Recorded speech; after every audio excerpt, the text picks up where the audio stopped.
Donc, comme il vous a été dit dans le premier exposé, effectivement, l'open data, c'est pas juste l'open data tout seul, mais c'est l'open data à replacer dans un contexte qui est beaucoup plus large, et notamment celui du big data.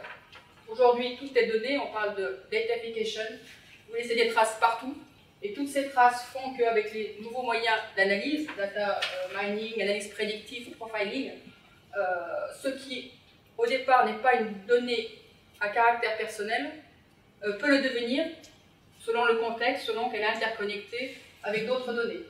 Donc ce que l'on veut protéger finalement, c'est d'éviter la réalisation d'événements qui pourraient avoir des impacts sur la vie privée, sur les libertés et sur les données personnelles. Donc c'est très large en fait, c'est en termes d'éthique qu'il faut raisonner, et notamment bien sûr tout ce qui concerne l'emploi, le crédit, la santé, l'intimité, voilà, ce genre de choses.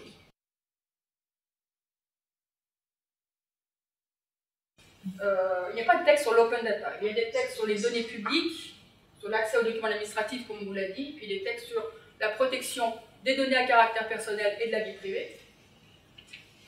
Donc l'open data, deux grands principes, hein, la publication des données détenues par les administrations et puis la libre réutilisation par les citoyens, les entreprises. Donc pas encore de loi sur l'open data, pas de définition juridique de l'open data ou de la donnée publique. En revanche, une directive qui va être européenne, qui doit être transposée pour 2015, juillet 2015, sur la réutilisation des informations du secteur public.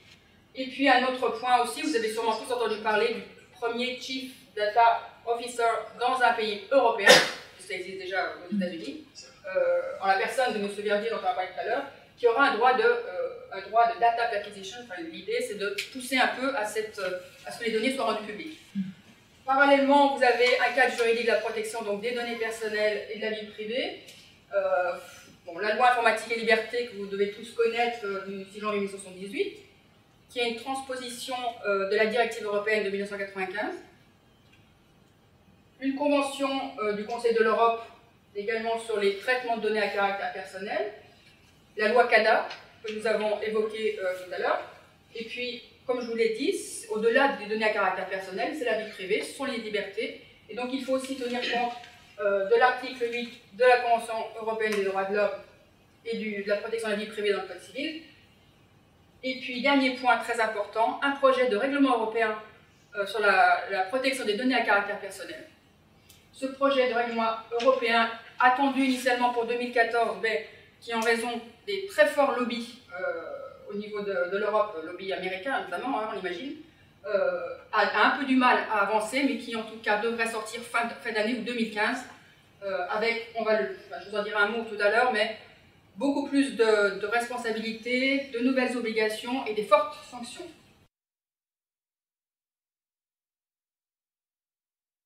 L'article 7 indique que, sauf disposition législative contraire, les données à caractère personnel ne peuvent être rendues publiques qu'après que les informations permettant l'identification de la personne aient été supprimées. Et l'autre article important concerne la réutilisation des données, c'est l'article 13 de la loi CADA, et qui donc évoque les trois hypothèses dont on parlait précédemment. Alors, faire attention parce que le fait que des données puissent être rendues publiques ne veut pas dire qu'elles puissent être réutilisées. L'article 7 n'entraîne pas forcément l'article 13. Ce n'est pas obligatoire. La loi CADA qui prévoit, je vous ai indiqué en bas le PRADA, donc c'est la personne qui est responsable de l'accès aux documents administratifs et qui aussi a un rôle à jouer dans le cadre des projets Open Data. Donc ce qu'il faut retenir en fait, c'est que sauf à ce que les données soient anonymisées, et anonymiser veut dire irréversible, identification impossible, on va le voir, donc sauf à ce qu'elles soient anonymisées, les règles de protection des données à caractère personnel s'appliquent. Et deuxième point, la divulgation de données à caractère personnel commises par imprudence ou par négligence est punie de 3 ans d'emprisonnement et 200 000 € d'amende à ce jour.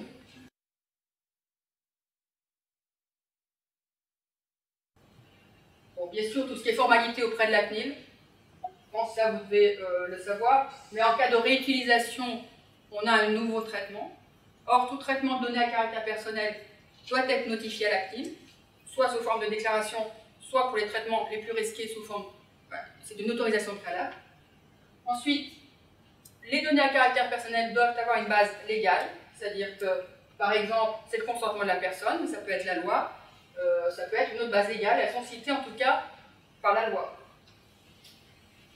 Dès lors qu'il y a un traitement de données à caractère personnel, les personnes doivent être informées préalablement. Il y a des mentions obligatoires à leur indiquer, et notamment la finalité du traitement, pourquoi on collecte les données, à quoi ça va servir. Principe de proportionnalité, c'est-à-dire qu'on ne doit pas collecter et traiter plus de données à caractère personnel que ce dont on a besoin pour la réalisation de la finalité du traitement. Durée de conservation limitée, c'est-à-dire que vous ne pouvez pas collecter, traiter les données ad vitam aeternam. Et puis enfin, donc je dis, interdiction des transferts de données en personnel en dehors de l'Union européenne, sauf exception.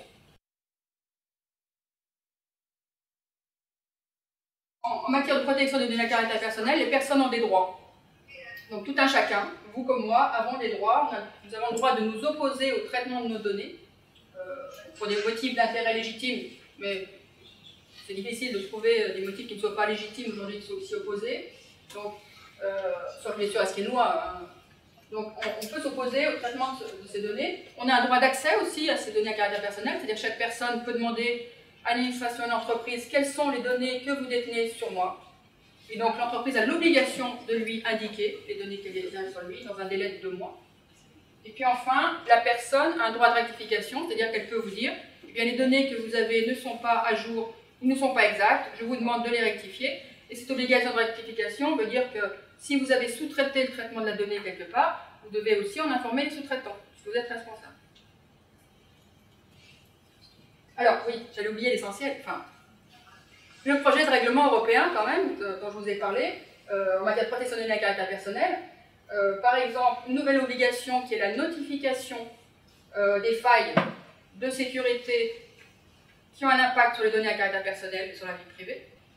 Alors, notre obligation dès lors qu'il y a un traitement de données à caractère personnel, voilà comment elle est formulée dans la loi, c'est-à-dire que le responsable de traitement est tenu de prendre les mesures de sécurité, enfin toute précaution utile, au regard de la nature des données, c'est-à-dire la sensibilité des données, et en fonction des risques présentés par le traitement. D'autre part, en matière de sous-traitance, puisque en tant que responsable de traitement, vous êtes responsable de vos sous-traitants. C'est-à-dire que vous devez leur imposer vous-même les obligations que vous avez de la loi. Puisqu'aujourd'hui, au regard de la loi, c'est vous qui êtes responsable, ce n'est pas le sous-traitant. En revanche, le sous-traitant est responsable contractuellement. Et enfin, donc dernier point en matière de sécurité, le réutilisateur donc, est tenu aux mêmes obligations de sécurité puisqu'il devient lui-même responsable de traitement. Il faut prendre en compte ces principes de protection des données dès l'origine, dès la conception de la solution de votre projet en fait. Ensuite, les régulateurs recommandent de rendre obligatoire ce qu'on appelle l'étude d'impact sur la vie privée et sur les libertés fondamentales avant toute réutilisation des données. Il faut savoir que dans le projet de règlement dont je vous ai parlé, on parle désormais de Data Protection by Design, on parle désormais d'études d'impact sur la vie privée, dès lors qu'il y a des risques, et vous êtes dans les risques. Il est nécessaire chaque fois que qu'on va rendre les données disponibles pour une réutilisation, il faut donc évaluer chaque fois possibilité de réutiliser les données, à quelles conditions on l'a vu, et selon quelles mesures de protection vous allez utiliser. Donc on évalue bien le risque de réidentification à la fois par croisement interne de données anonymes et par croisement avec des fichiers externes.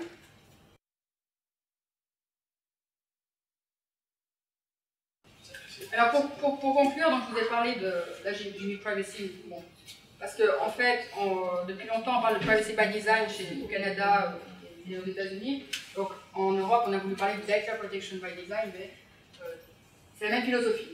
Donc intégration des principes de protection des données de la vie privée dès la conception, par défaut et tout au long du cycle de vie. Donc en fait ça veut dire qu'il faut que vous essayiez de concevoir la base dans la perspective d'une éventuelle anonymisation dès le départ en fait. Hein. Le plus tôt possible intégrer les principes. Et ensuite je vous ai mis un exemple de ce que peut être le Data Protection by Design. C'est par exemple d'empêcher les téléchargements massifs de données. Parce que voilà, vous avez estimé que c'est un risque. Ça peut être aussi limiter les possibilités de recherche sur le site. Voilà, c'est ce genre de choses que vous pouvez intégrer dans les solutions.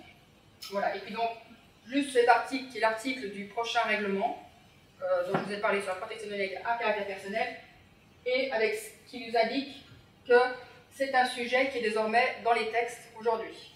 Donc aujourd'hui, dans les textes, on a vu une vraie évolution, c'est-à-dire qu'on ne parle plus seulement de droit, mais on parle aussi de sécurité, c'est tout nouveau, il y aura vraiment des obligations de sécurité technique, enfin d'un point de vue technique dans la loi.